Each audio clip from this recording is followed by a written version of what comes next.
ভালো লাগে না ভাই, খেললেই জিতে যাই। হ্যালো বন্ধুরা, welcome to my another blog.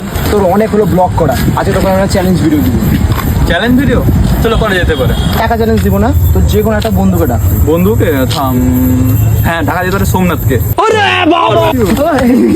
তুই আর সোমনাথ আছিস, তোদের দুজনকে আমি 100 টাকা করে দিয়ে দেবো।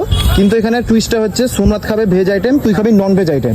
আর টাইম লিমিট কিন্তু 20 মিনিট আছে। তোদের দুজনকে 20 মিনিটের মধ্যে সেই আইটেমগুলো শেষ করতে হবে। নে, তোদের দুজনকে আমি 100 টাকা দিয়ে দিলাম। তো এখন যাচ্ছি সেই চ্যালেঞ্জ ভিডিওটা করার জন্য। 100 টাকা তো পেয়ে গেছি।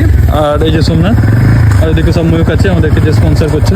তো এখন আমার টাইম স্টার্ট হয়ে গেল। তো চলে এলাম ফার্স্টে সোয়াগ 99 আর এখান থেকে একটা ডিমের চপ খেয়ে নিলাম। আর আমার টাইম তো বিশাল তাড়াতাড়ি যাচ্ছিল। তারপরে চলে এলাম এগরোল খাওয়ার জন্য, কিন্তু এগরোল যতক্ষণে হচ্ছে ততক্ষণে চলে এলাম আমি ঘুগনি খাওয়ার জন্য, কারণ আমাকে 20 মিনিটের মধ্যে খেতে হবে বেশি আইটেম দিয়ে। এখন ঘুগনি খেতে খেতে পেয়ে গেলাম এগরোলটাও। আর এখন এগরোল খেতে খেতে দেখছি বিশাল টাইম হয়ে গেছে, মানে আমার হাতে বেশি আর টাইম নাই। হাতে মাত্র ছিল এখানে 7 মিনিট। তো 7 মিনিটের মধ্যে এখন আমাকে 2-3টা আইটেম খেতে হবে আরো। দিয়ে আমি কি খাবো ভাবতে হতে, তো আর টাইম ছিল না হাতে, মাত্র 1 মিনিট ছিল। তো সেই চলে এলাম খেতে চিংড়ির চপ আর চিকেন চপ। আর এটা তো প্রচন্ড গরম ছিল, মানে একদম মুখ জ্বলে যাচ্ছিল খেতে গিয়ে। তাও আমি 20 মিনিটের মধ্যে 4টে দোকানের খাবার খেয়ে দেখালাম।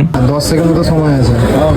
আর দীপের এখানে টাইম শেষ হয়ে গেলে A few moments later. আর এবার শুরু হলো সোমনাথের চ্যালেঞ্জটা, পুরো ভেজ খাওয়া। তো সোমনাথ ফার্স্টেই চলে গেল পাপড়ি চাটের দোকানে, ওখান থেকে দই ফুচকা নিয়ে খেয়ে নিল। তারপর সোমনাথ চলে এলো বড়া পাও খাওয়ার জন্য, দিয়েও বড়া পাওটা খেয়ে কমপ্লিট করে দিল। হাতে আছে ওর কাছে 6 মিনিট। তারপর সোমনাথ ভাবছিল কি খাবে, কিন্তু সামনে দেখতে পেয়ে গেলো ভুট্টার দোকান। তো ভুট্টা খেতে চলে গেল তখন। দিয়ে এখন সোমনাথ গরম গরম ভুট্টা খেয়ে শেষ করে দিল। আর হাতে আছে ওর কাছে এখন 3 মিনিট। দিয়ে এখন সোমনাথ চলে গেলো আইসক্রিম খাওয়ার জন্য, এখান থেকে কর্নেটো আইসক্রিম খেয়ে নিল। আর এখন সোমনাথের কাছে বেঁচে আছে মাত্র 5 টাকা। এখন 5 টাকা দিয়েও খেয়ে নিল চা।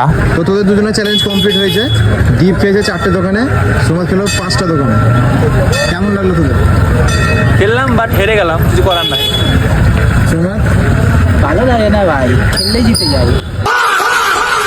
এই ভিডিওটা তোমাদের কেমন লাগলো কমেন্টে জানিয়ে দেবা। দেখা হচ্ছে তোমার সাথে নেক্সট অন্য ভিডিওতে। চলো বাই।